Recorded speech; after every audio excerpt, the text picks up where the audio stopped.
Hello বন্ধুরা, তোমরা সবাই কেমন আছো? আশা করি তোমরা সবাই ভালো রয়েছো। আজকে এখন 2026 শিক্ষাবর্ষের ক্লাস 4th শ্রেণীর রায় ও মার্টিন প্রশ্নবিচিত্রার পরিবেশের 6 নম্বর স্কুল দুবরাজপুর শিশু বিদ্যাপীঠ আমরা এখন সমাধান করব। একের প্রশ্ন দেখো, সঠিক উত্তরটির মাথায় ঠিক চিহ্ন দাও। বাতাসের যে গ্যাসটি সবচেয়ে বেশি পরিমাণে আছে সেটি হলো নাইট্রোজেন করবে। সিট দ্বারা নেই, এখানে উত্তর করবে কেঁচোর। গয়েরটা কাঠ একটি কী হবে? কঠিন পদার্থ, কঠিনের উপরে দাগ দেবে। সিল পড়ে বর্ষার সময়। এরপর হচ্ছে দুয়ের দাগের বাম দিকের সঙ্গে ডান দিকে মেলাও। সজারু, সজারুর গায়ে কাঁটা থাকে, তাহলে এটা কয়েরটা। খয়েরটা রয়েছে হাতি, হাতির সুঁড়ো দাঁত আছে। ভালুক, ভালুকের থাবায় নখ আছে। আর গরুর শিং আছে, তাহলে এটা করে নেবে।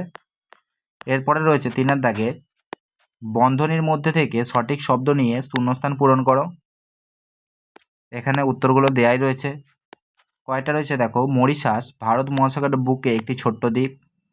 কয়েকটা বর্ষা ঋতুতে খুব বৃষ্টি হয়। গয়েরটা অন্ত্রের যে অংশে বাকি খাবার হজম হয় তাকে ক্ষুদ্রান্ত বলে। গয়েরটা বাটখারা দিয়ে কোনো জিনিসের ভর মাপা হয়। এরপরে রয়েছে পার্থক্য লেখো জীব ও জ্বরের।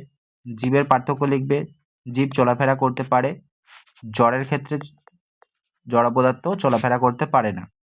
কয়েকটা জীবের প্রাণ আছে, জ্বরের প্রাণ নেই, এইটুকুনি লিখবে। এরপরে রয়েছে বেমানান শব্দটি চিহ্নিত করে গোল দাগ দাও। কয়টা রয়েছে গরু, বাঘ, ছাগল, হরিণ।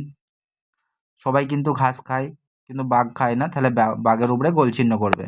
এরপরে রয়েছে রবীন্দ্র জয়ন্তী, কালবৈশাখী, গরম, লেপ। এখানে লেপের উপরে গোল করবে। কয়েকটা বাদাম, ডিম, লোহা, ভাত। বাদাম, ডিম, ভাত সবই খাদ্য, লোহাটা খাওয়ার যোগ্য নয়, তাহলে লোহার উপরে ঠিক করবে, গোল দেবে। কয়েকটা আম, কাঁঠাল, জাম, কচুরিপানা। আম, জাম, কাঁঠাল এগুলো ফলের নাম, কচুরিপানা ফলের নাম নয়, তাহলে কচুরিপানার উপরে গোল দেবে।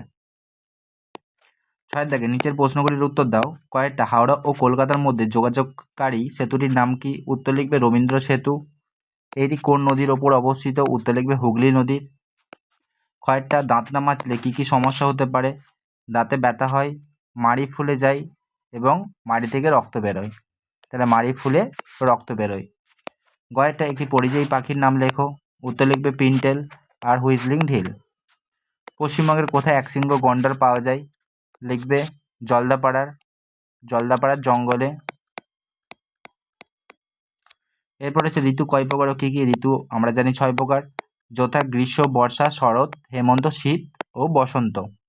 তাহলে বন্ধুরা আজকে এই পর্যন্তই। তাহলে আমরা ক্লাস 4th শ্রেণীর 6 নম্বর স্কুলটা পরিবেশের করে নিলাম।